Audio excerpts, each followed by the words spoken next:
Alrighty, gang. Here's to nights that turn into mornings and friends that turn into family. Cheers!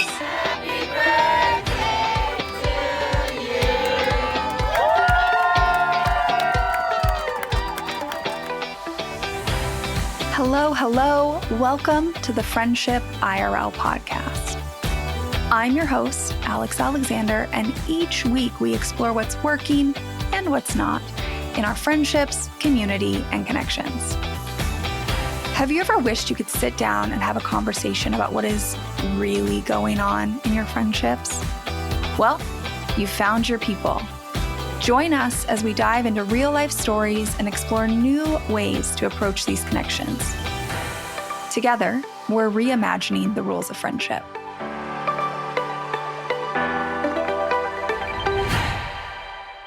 Picture this. You're sitting there with your phone, staring at a text thread with your friend, and you realize you've had the exact same argument 3 times in the past month. You're frustrated, they're frustrated, and you both keep saying you'll work on it, but nothing actually changes. You love this person, but right now you kind of can't stand them.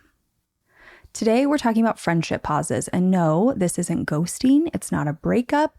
It's not the silent treatment or passive-aggressive power move. A friendship pause is an intentional choice to create some space.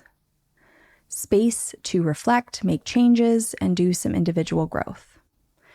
But with the eventual goal of doing the work to repair the friendship. Even if that means creating an entirely new version of your friendship than the one you had before. Now, a pause might be a few weeks, a few months, or even a year or more. There's no set timeline, but here's what matters. You see the value in this friendship and you want to do the work to save the friendship. But for one reason or another, you're not sure that you or the other person can do that work right now. Or you just feel like it's going to take more time. Now, the goal of a friendship pause is preservation. It's not ending a friendship. It's not destruction. It is preserving the connection you have to this person. So now that we know what a friendship pause actually is, right? This intentional temporary space designed to preserve your friendship. Let's talk about when you might actually need one, because not every friendship rough patch requires a pause, but there are some clear signs that maybe taking a step back might be exactly what you both need. I've broken these up into 3 categories. The first one is communication issues. So if you are having the same conversation over and over again with a friend, this could be a conversation about your friendship. It could also be that perhaps your friend is struggling with something and they keep coming to you to help them, but you either aren't the right person, what you're saying doesn't seem to be helping them. They're caught in like a state of rumination where maybe they need to go talk to a therapist or they need somebody else's perspective, or they need to honestly actually just go do the work or have the hard conversation that they're dreading with someone else. Like, it may not be that conversation is about the two of you, or it might. Now, if it's about the two of you, this also just might be like constant arguments or misunderstandings. Maybe you both need a moment to sit with what's happening. It could be that there is actions where the pattern is repeating. So that could be all sorts of things, but like specifically, maybe a boundary is being crossed over and over and over again, even though you have communicated it. It could also be that there is one moment in time, like there is a big fight that happens, things were said, words were thrown, and you know that you're not going to be able to repair it in this moment. You both need a moment to reflect. Now, another category would be energy or emotional issues. So if you feel drained or resentful every time you spend time with this friend, that might be a reason to take a step back. Why is that? Is it them? Is it something you're jealous of them about? Is it some problem they're having? Like, what is draining or resentful? Is it a way that you're talking to each other? Is it a communication thing? Get really curious here. Another emotional or energy issue could be that you have ended up in a lot of in a one-sided friendship. Now, I want to urge you here, with the caveat of, have you talked about how you feel like it's one-sided and there's not been any change? The other thing I would ask you is, are they going through a really big life transition or situation? Did they lose someone? Did they just get married or have a family, right? Is this a time where maybe it is going to be a little one-sided and you are going to have to show up for them? Now, that can't be forever, so check in with yourself on how long, but do that question first, because I think a lot of people just are like, well, it's one-sided, the end. Give it a little nuance, because it is nuanced. And the final one in this category is, overall, maybe you just don't feel like this friendship is enjoyable anymore. Maybe the interests that you connected about, you both don't share anymore, or maybe the things that you did together don't serve you. I could think of if this was a friend that you went out with all the time, you went drinking on Thursday nights and you don't want to do that anymore. That may be a reason that the friendship doesn't feel enjoyable, but it might just mean that you need to find new ways to connect to each other because you actually do love this friend and enjoy spending time with them, just not in that way. The third and final category here is life circumstances. So maybe a major life transition affected the friendship dynamic. And this might be that it's not one-sided. They're still here. They're still present, but that major life transition has just changed everything in a way that nothing feels the same anymore. And you're really struggling with that, or they're struggling with that. And it might just be better, especially when one person is going through all this change, to give a little bit of a pause, a little bit of a breather for that person to settle into the change before you also try and navigate how this is changing your friendship dynamic.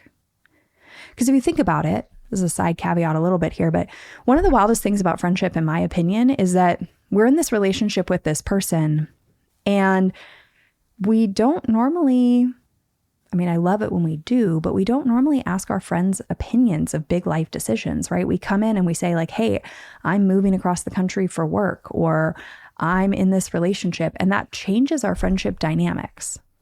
So sometimes it's not a bad thing. It's just that we need a little breather to navigate the new version of not only your friend after moving across the country, but then how that new version of your friend, the one who lives 8 hours away by plane, is also making a new version of the friendship, if that makes sense.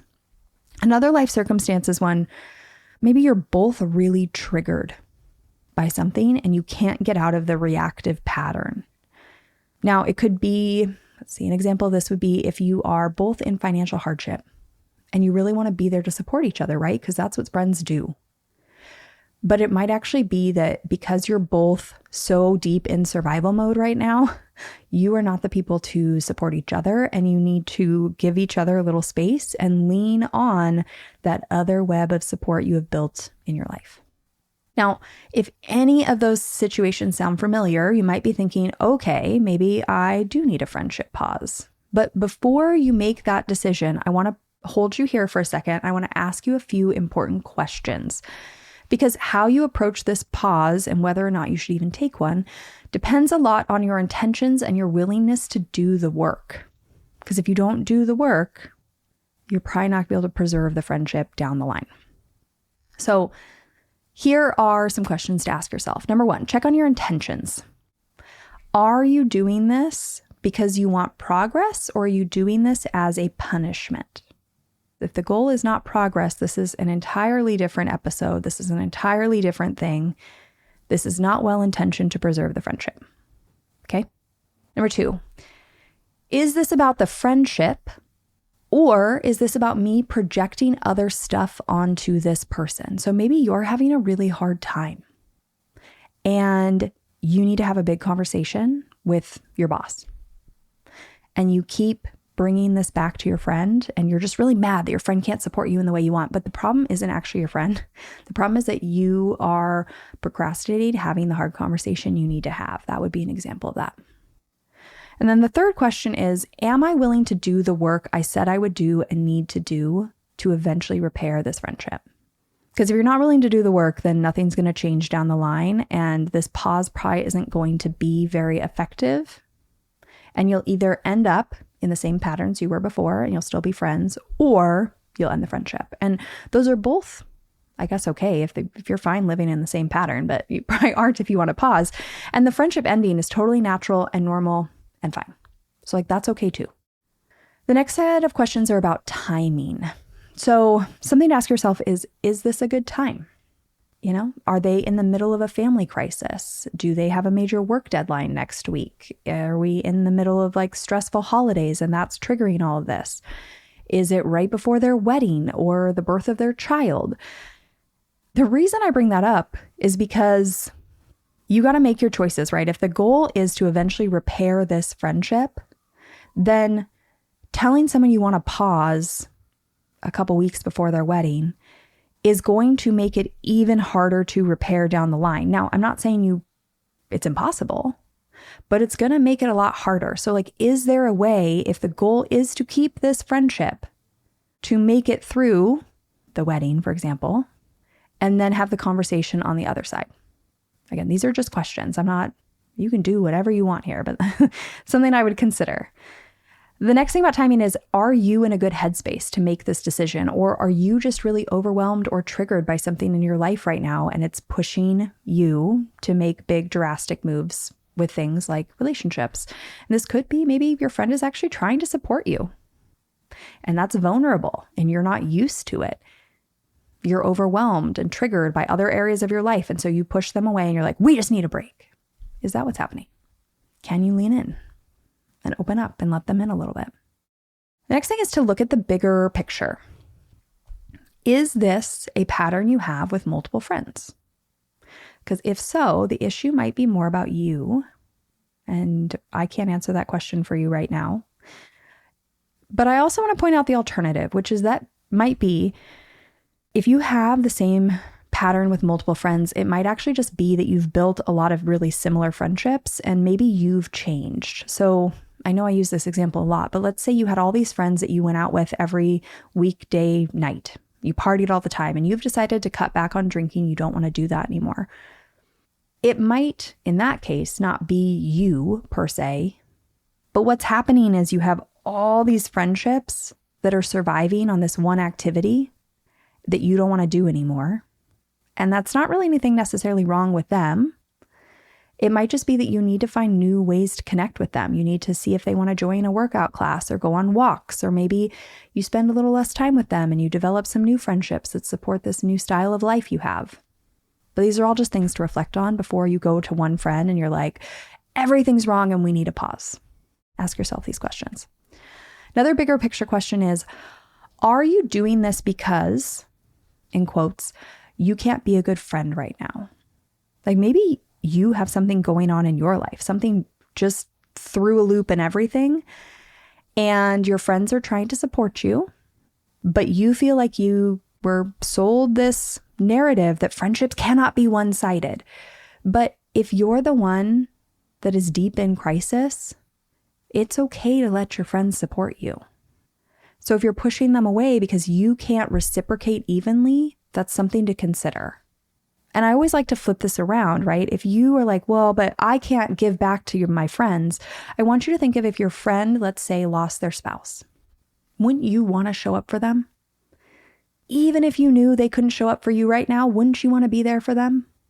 So let them do the same for you. And then my final two questions before you dive into a friendship pause are about really defining what you need. The first one is this an overall pause? And you're like, what do you mean, Alex? I thought I just had to pause it or not pause it. That's not true.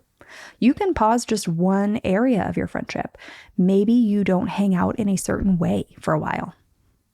An example of this might be, let's say you've made a new parent friend and you've gotten really close really quickly, but you don't really parent in the same way. And it's causing some problems when you're together with your kids, like at the park, let's say. When there are disagreements, you and this friend are trying to get to know each other and you really enjoy each other, but it's creating all this tension and all this conflict when your kids are staring at you for an answer. So in this case, it may not be that the friendship is bad, but the pause might be like, hey, we're having a hard time navigating this because we're new friends and we don't even know how to navigate conflict in general. So we actually just need to hang out, the two of us, without our kids, without that added pressure, and navigate some conflict, have some hard conversations without our kids looking at us. And when we figure out how we can do that, then we can go back to the park hangouts. That would be an example. Another way that you may pause just a section of your friendship might be that you don't talk about a certain topic with that friend. I've talked about this in other episodes. I have a friend, we don't talk about money. It is on pause. It is a known pause in our friendship. And that is because this friend has a lot of anxiety around money that they want to talk to me about because I'm happy to talk about money. But then it's just the same conversation over and over and over again. It brings all this anxiety to our friendship. And it's a lot of like, I want to try these things, but I'm too scared to try these things. And at a certain point, I just had to be like, okay, I think obviously what I'm saying isn't connecting. You got to do your things. Money's off the table for us. We don't talk about money. And our friendship is better for it. And at some point, maybe we'll get there, but it's okay that we don't talk about that thing. Now, my final question before you dive into a pause is, have you actually been honest with your friend about what's bothering you? Because sometimes we massively overreact to a situation that could have been solved if we had just been more open and honest, if we had spoken the words, not thought them in our heads, but spoken them out loud to our friends. And I think often we are upset with our friends, but we haven't actually told them why. And then we get to this place where we're mad and like the friendship needs to end or it needs a pause. But if your friends don't know why, if you don't know why, the pause isn't going to work because nobody's going to have anything to reflect on, work on, no personal growth, because what are we doing? So maybe the most fundamental question of them all is, have you actually been honest with your friend about what is bothering you? That is a necessary step to have a friendship pause. Now, I could spend the next hour walking you through exactly how to have these conversations, what to do during the pause, how to handle reconnection. And honestly, I probably will provide those resources in the future. But there's so much nuance there that I can't cover them in a podcast episode. I wish I could, guys, but I can't. But if you have specific scenarios that actually would be really helpful to me, send them to me in a message. Let's talk about them, or just tell me what they are. If you don't want to talk about them, you can let me know too, because that'll just help me develop a more robust resource for you with really exact scenarios. And also I'll help you with your situation. So reach out to me. But for now, I want you to sit with these questions if you are considering a friendship pause in your life, because here's what I know to be true. Michael and I have this phrase in our marriage, and I think it applies to your friendships too. And that is that every time we work through a low, we reach a higher high. What do I mean by that? If you think of your relationship, it's kind of got these waves, right? Sometimes it's a really good day, and sometimes it was a hard day and a good day and a hard day, and they go up and down, higher and lower, a little more central, higher, lower, a little more at the median. When you get to one of these lows, when the low is so low that you need a friendship pause, here's what's happening, okay? A huge part of friendship is the ability to repair and navigate conflict. And so if you are at a low that is so low that you need a break and you are willing to do the work to get to the other side, what you're doing when you're doing that work is you are creating all this evidence, right? You're doing action and reflection. You're doing the work that creates some really strong beliefs in your friendship. Beliefs like, we will work together to find a solution. We put effort and energy into this friendship. We care about each other. We are able to navigate hard things together, right? Those are beliefs we have. And those kind of beliefs, like the one about navigating hard things, down the line, if like you lose a parent or your company goes bankrupt, that's the kind of belief you have about a friendship that when you have evidence, like that's the person you call. right?